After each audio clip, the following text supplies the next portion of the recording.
Assalamualaikum warahmatullahi wabarakatuh. Perkenalkan, nama saya Muhammad Perdana Putra dan rekan saya Imam Kurniawan. Di sini kita akan memenuhi kebutuhan tugas psikologi bencana, yaitu disuruh membuat video role play dengan berjudul tema psikologi first aid. Oke, langsung saja kita buat video roleplay ini. Apakah Bapak salah satu korban yang selamat pada saat tsunami di mana, Bapak? Di Banten, Pak. Oh, di Banten. Pantai Anyar. Oke, Bapak bisa ceritakan kejadiannya seperti apa gitu. Pada saat itu ya pas saya tahu ada konser Seventeen, saya menyempatkan untuk mengambil cuti kerja dan menonton band Seventeen tersebut dengan teman saya. Dan pas saat itu saya posisinya jauh dari tempat panggung Seventeen. Mungkin itu yang buat saya bisa selamat dari bencana tsunami tersebut. Itu Bapak dalam keadaan seperti apa? Atau lagi makan, lagi sibuk ngobrol dengan teman, atau lagi nonton konser gitu, Pak? Pas saat itu saya lagi sedang ngobrol dengan teman, karena ya kami berangkat ke Banten itu orang 5, orang 6. Oh, 5 orang. Bapak mengetahui tidak ketika air itu datang, atau Bapak tidak mengetahui kalau air itu akan datang? Atau mendengar suara gemuruh dari jauh gitu, atau karena tertutup musik jadi Bapak tidak bisa terdengar air itu akan datang? Pas saat itu saya tidak tahu posisi air laut itu datang pas konser Seventeen tersebut. Mungkin oleh kerasnya suara dari acara tersebut dan mungkin tidak terdengar oleh saya. Oh, karena kerasa suara tersebut atau terdengar. Ya. Gini Pak, ini bagaimana tuh bisa Bapak terselamatkan dari apa sih namanya ombak yang begitu besar sehingga banyak memakan korban dan Bapak bisa selamat? Pas saat itu kan datang tuh kan ombak pertama kali. Oh gitu Bang. Nah, saya langsung berlari dan teman-teman saya langsung berlari. Mungkin posisi di sana mungkin tidak bisa dibayangkan karena ricuh, karena banyak korban dari konser tersebut berlarian untuk mencari posisi yang paling aman. Pas saat itu saya memanjat pohon. Memanjat pohon. Memanjat pohon. Posisi pohon tersebut ya jauh dari tempat band Seventeen tersebut. Berarti Bapak menyaksikan bagaimana air menghantam benda-benda besar sampai Bapak menyaksikan air itu menghanyutkan orang-orang yang sedang ada di konser tersebut gitu, Pak? Iya, Pak. Saya lihat secara langsung itu ada ibu-ibu sama bapak-bapak, itu mereka tertarik oleh ombak.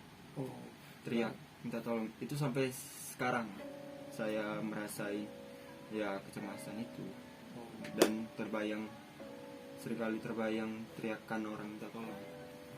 Jadi yang Bapak alami setelah pasca itu selain kecemasan apa hanya kecemasan saja, atau kecemasannya berlebihan atau sedang gimana? Kalau saya sih bukan kecemasan saja tapi trauma lagi untuk mungkin liburan ke pantai itu nggak bakal saya lakuin lagi ke pantai, karena ya menurut saya takut lah terjadi lagi, walaupun kita tahu kan seringkali ada info BMKG, tetapi ya takut lah sebagai korban kan untuk main ke pantai lagi gitu. Iya.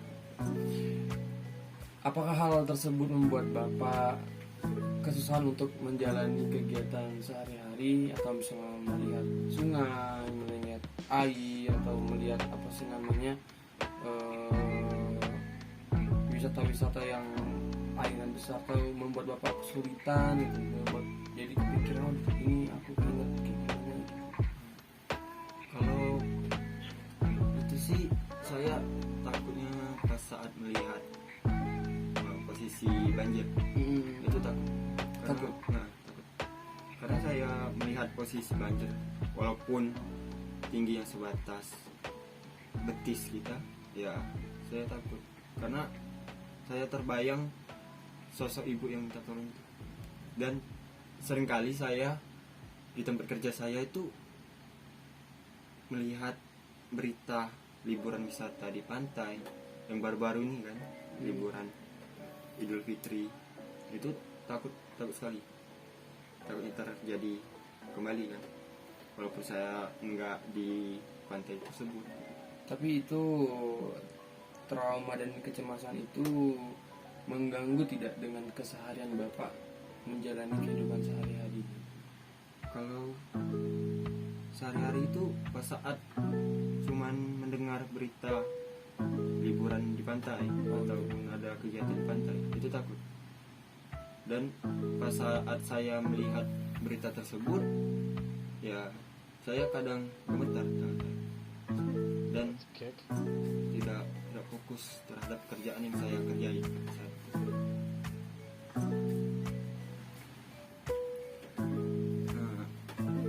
Saya datang ke sini Pak, mohon maaf sebelumnya mengganggu waktu jam kerja Bapak.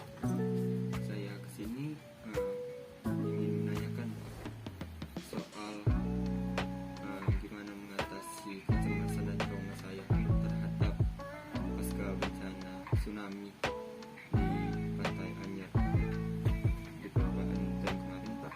Itu gimana ya Pak untuk mengatasi kecemasan dan trauma saya terhadap hal tersebut biar saya tidak terganggu kegiatan sehari-hari. Baiklah, ini dari masukan dari saya untuk Bapak. Yang pertama, Bapak memberikan waktu untuk menyesuaikan diri Bapak dengan berdamai dengan diri Bapak sendiri, sehingga Bapak bisa menerima kejadian-kejadian yang sudah Bapak alami kemarin. Selain daripada itu, ya kita Bapak meminta dukungan baik dari segi keluarga, kerabat dan teman dekat untuk bertukar pikiran sehingga Bapak juga bisa tenang dan tahu cerita Bapak tersebut, sehingga Bapak memiliki masukan-masukan dari baik keluarga, kerabat dan teman-teman Bapak. Selain daripada itu, Bapak juga bisa komunikasi pengalaman Bapak mungkin terhadap orang tua Bapak, ke teman-teman ataupun ke pasangan Bapak bila Bapak ada pasangan, sehingga Bapak juga bisa tenang dan lebih kayak menjalani kecemasan ini tidak sendirian, tapi ada teman-teman yang atau ada keluarga yang bisa merangkul Bapak. Kemudian daripada itu, Bapak bisa bergabung dengan kelompok pendukung. Kelompok pendukung itu ya sama seperti halnya tadi, keluarga, teman, ya bisa bercerita dalam situ bisa bercerita tentang masalah motivasi atau bisa memberikan masukan dan memberikan semangat untuk Bapak bisa lepas dari kecemasan dan atau bisa lepas dari trauma itu sendiri. Dan dari itu juga Bapak kan sudah mengalami kecemasan, sudah mengalami trauma.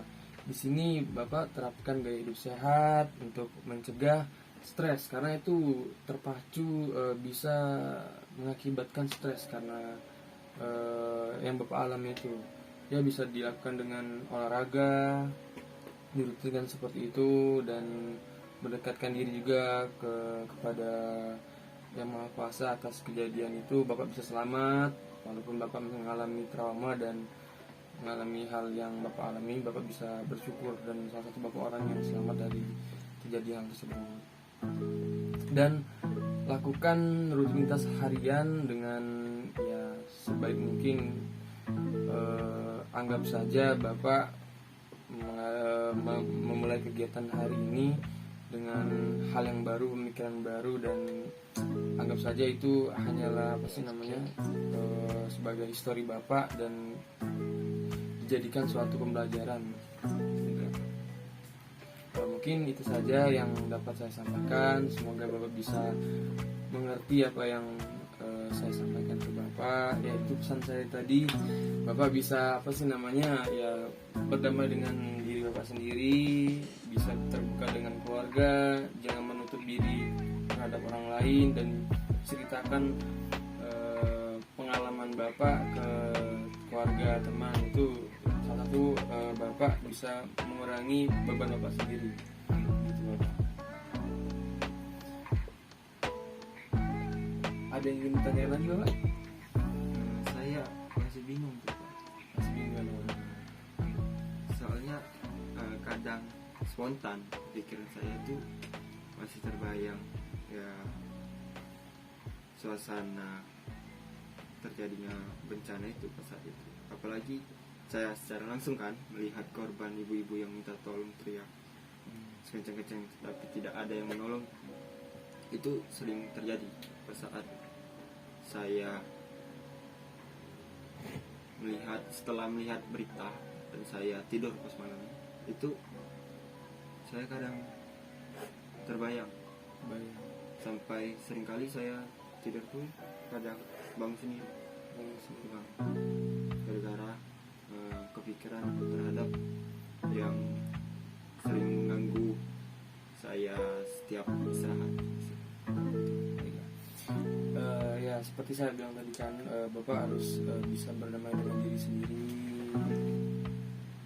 Oke, baiklah Bapak, menanggapi hal yang Bapak ceritakan tadi, mengapa Bapak bisa kepikiran dengan ibu-ibu yang masih meminta tolong, terlihat tidak ada yang menolongnya. Ya mungkin seperti tadi, kita hanya bisa pada saat di sana kita hanya bisa melihatnya dan tidak bisa melakukan apa-apa, dan membuat Bapak menjadi membuat Bapak menjadi trauma akan terjadi hal itu. Untuk agar tidak membuat pribadi Bapak menjadi sulit menjalani hari-hari, Bapak bisa berpikir positif. Mungkin karena sudah takdir ibu itu sendiri, sudah menjadi salah satu Pak, kalau misalnya dibilang itu kayak ya takdir gitu Pak. Kita juga ingin menyelamatkan, kita tidak bisa menyelamatkan. Ya sekarang memikirkan siapa yang selamat gitu. Bapak yang selamat, jadi Bapak harus berpikir positif, jangan sampai Bapak terganggu kepribadiannya gitu. Baiklah, mungkin itu saja yang saya berikan mengenai masukan trauma dan yang Bapak alami sekarang. Semoga bisa bermanfaat dan bisa sembuh dari trauma dan kecemasan tersebut. Saya berharap Bapak bisa sembuh dari permasalahan Bapak sendiri. Terima kasih Pak. Soalnya sama Pak. Maaf mengganggu waktu kerja Bapak. Ya. Terima kasih Pak.